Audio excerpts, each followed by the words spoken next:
lecture, ce qui m'a plu, c'était un sujet qui n'a pas été souvent traité. C'était un des premiers événements comme ça vus par 800 millions de personnes parce que ça se passait pendant des Jeux Olympiques, donc c'était une prise d'otage. Et ça parlait de la responsabilité de la télévision et des images, et donc de la déontologie des journalistes, à savoir ce qu'on peut ou ne peut pas montrer lorsqu'il y a des événements tragiques comme celui-là.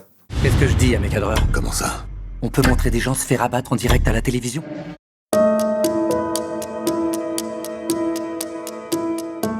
Quand c'est un film étranger, c'est pas un casting qu'on passe avec des personnes qui sont présentes, parce que généralement ils sont à l'étranger, donc on envoie une scène et on fait ce qu'on appelle une self-tape. Donc je me suis filmé, j'ai trouvé quelqu'un pour me donner la réplique. Quelques jours après, j'ai reçu un mot en disant que le réalisateur voulait me voir en visio, donc on a pris rendez-vous par visio, on s'est vu un peu, on a sympathisé parce qu'on a passé notre temps à rire, et on a fait quelques impros hors texte, et quelques jours après encore, j'ai appris que c'était moi qui avais été choisi, donc on m'a envoyé le scénario, j'ai demandé à voir le scénario, j'ai lu le scénario, j'ai dit c'est ok pour moi.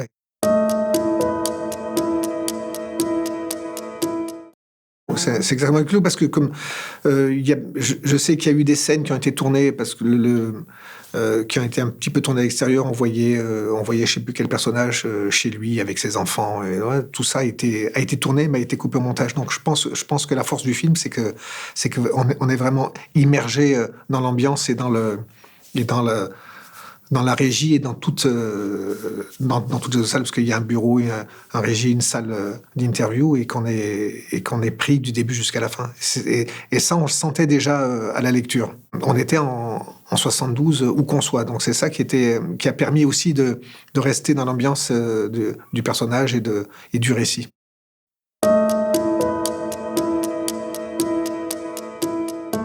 La course au scoop, c'est inhérent au métier de journaliste. Ça, on peut pas leur enlever ça. Et c'est un peu même la beauté du métier.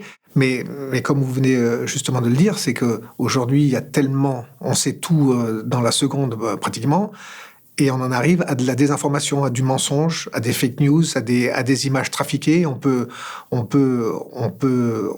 faire croire ce qu'on veut, on peut faire croire tout et son contraire avec les mêmes images, avec un commentaire différent, avec un gros plan. Voilà, c'est assez effrayant, et c'est ce qui fait que les gens qui n'ont pas l'opportunité ou la faculté même intellectuelle de pouvoir chercher un peu ailleurs,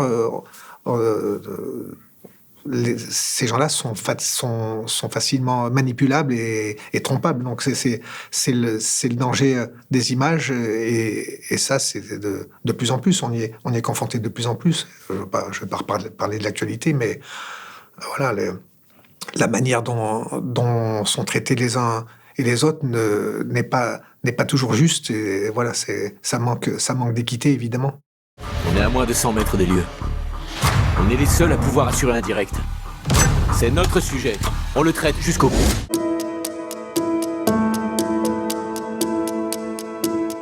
On n'était pas loin du début du féminisme. C'est les années 70, ça commence à bouger. C'est notre époque. Voilà, je recadre quand il dit fucking Arabs, et que je lui dis My mother is from Algeria. Quand j'ai lu le scénario, cette petite scène m'a interpellé. Elle était un peu plus écrite, parce qu'à un moment je lui disais, il me disait des Arabes, je disais she's not Arab, elle est berbère. Donc après il faut connaître un peu l'histoire.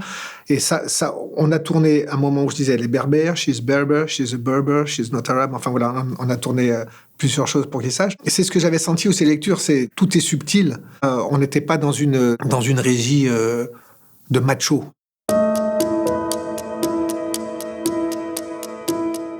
Il y en a plein. La guerre du Golfe, des attaques contre le Liban, contre la bande de Gaza. Enfin, il y a le 7 octobre. Il y en a 1000. Il y en a eu 1000 aujourd'hui, des choses comme ça. Une fusée Apollo qui explose en plein vol. La Syrie, enfin voilà. Kadhafi, Bagdad, enfin. On est abreuvé de ça. Et on est tellement abreuvé qu'on est submergé par ces images, et qu'on a même plus le temps de les assimiler et de les décortiquer pour savoir à quoi penser. Donc c'est pour ça que c'est même aussi un travail en tant que spectateur pour dénouer le vrai du faux. C'est très compliqué, et c'est de pire en pire. Alors en ce moment, on est dans une période encore encore plus difficile. Donc, et je pense pas que ça va s'arranger. Et là, on est abreuvé de fake news, de fausses images qui sont trafiquées, commentées. Et il y a du mensonge. Il y a beaucoup de mensonges.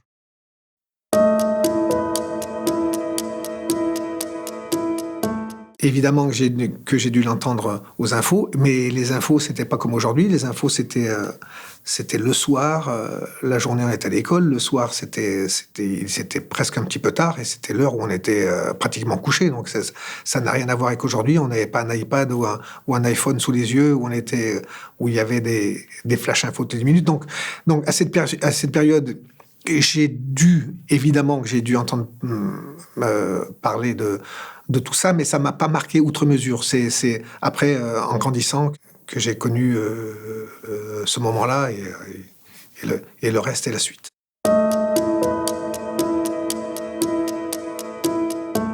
Ça devrait résonner, puisque ça parle de déontologie et de ce qu'on peut ou ne peut pas montrer, mais je pense qu'aujourd'hui, on est passé dans une autre dimension.